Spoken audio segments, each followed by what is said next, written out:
This is Dr. RASHADVANCE, and I'm here with a Flexibility 101 presentation.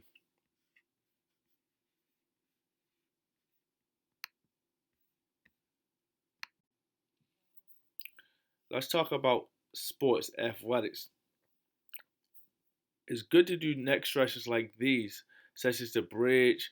Um, Stretches such as this, it strengthens your neck, but you have to go. You don't want to go outside of your range of motion because you don't want to take any chances of getting injured. But you want a strong neck, you want a flexible neck, because if you're doing things such as contact sports and you get hit hard enough, you can have a concussion.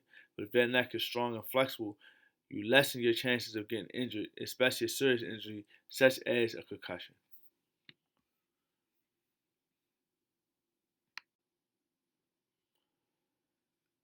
These neck stretches right here are some more advanced neck stretches. I wouldn't advise people to do stretches like this with their neck unless they had prior experience of doing neck stretches.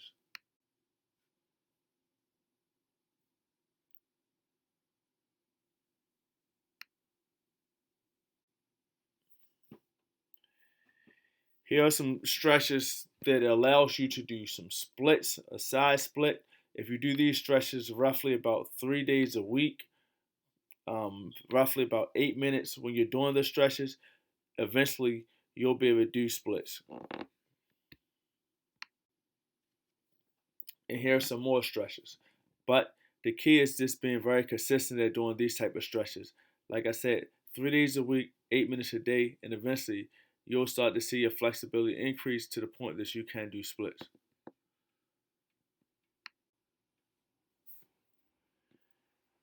Here's some more advanced stretches for guys that do things like martial arts.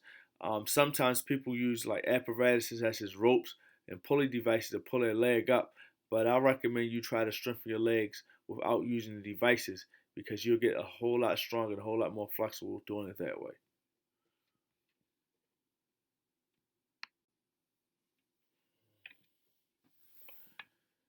Here's some more hamstring and leg stretches for kicking. These are very good. Just as I previously said, I recommend doing stretches like this roughly about 3 days a week, 8 minutes a day, and you'll see your kicking improve.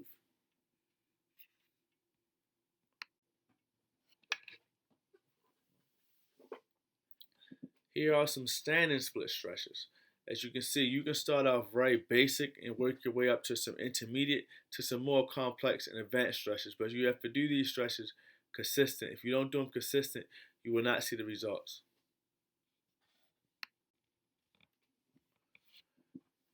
This sit and reach test is done in most schools, and so I would recommend doing a sit and reach stretch just to strengthen your hamstrings, and you can increase a lot of flexibility. And if you do take a sit and reach test, you'll be very good at it just by having those stronger and more flexible hamstrings.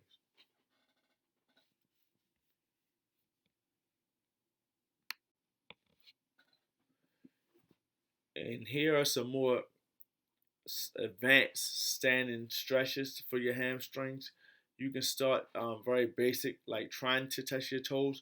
But once you get to the point that you're touching your toes, try to put your palms to the floor.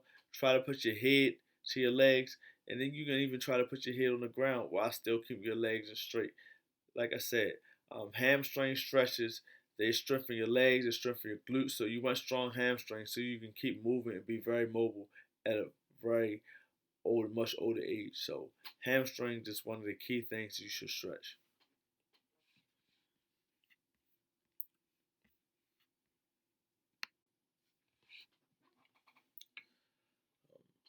Now here are some stretches for the chest. The chest is not a hard muscle to stretch; it's a rather easy muscle to stretch. So it's not really no excuses why you shouldn't be stretching your chest. That's something that I think everyone should do.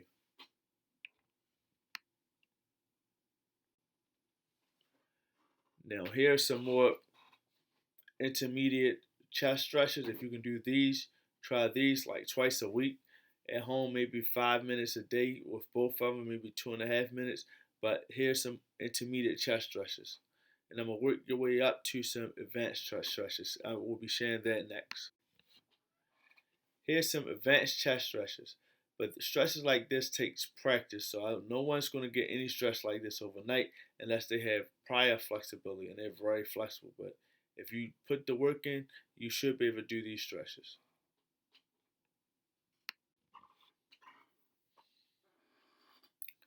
And here are some stretches for your back. If you do stretches like this, it'll really give you that strong spine and that strong back that you need for doing everyday activities. But do not start at the more advanced back stretches. Start at the less complex back stretches and work your way up to the more advanced back stretches.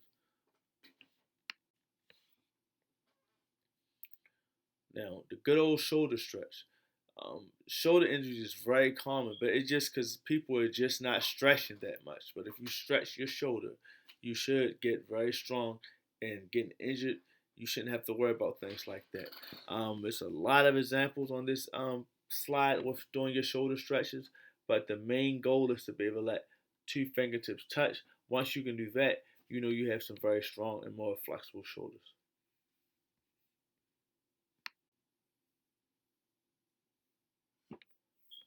Now, here's some bicep stretches.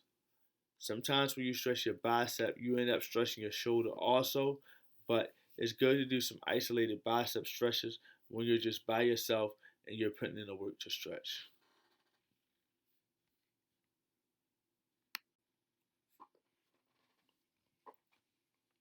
That's not. Once we stretch the biceps, we can't forget about the triceps. So I put together some tricep stretches for you guys. Here's some tricep stretches.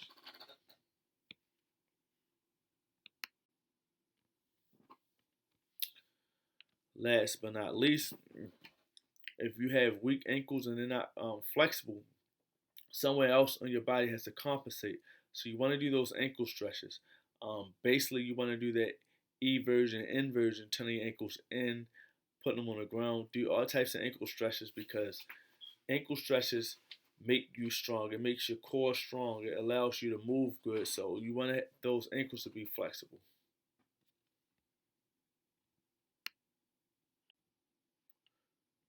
I hope you enjoyed my presentation. Please like, share, and subscribe. My first slide, I want to show you some beginner neck stretches. The reasons why you want your neck strong, if you do anything such as contact sports, even if you do simple things like sleep on your neck, sleep on your head, you can hurt yourself. So you want your neck to be very flexible and you want your neck to be strong. These stretches right here are not that complex and not that difficult to do, so I would do these stretches at least like twice a week, about 5 minutes a day.